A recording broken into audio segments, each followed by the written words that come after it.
Gawa tayo sisig mga kapulutan. Gawa tayo mga sisig mga kapulutan.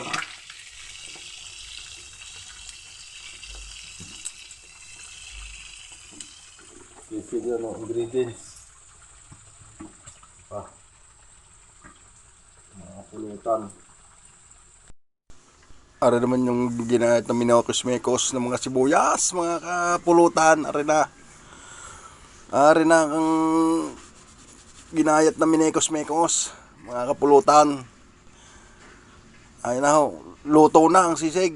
Yan, luto na ang sisig, luto na. Pwede nang inahayin sa mga kapulutan diyan. Yan, tapos na ang ating sisig. Yan na, Mga kapulutan. kapulutan. Sarap niyan, Pwede nang kapulutan. ihayin. Oh, may tira pa. Meron pa. May tira pa. Ihayin ko na yan mamaya. Mga kapulutan. Yan na.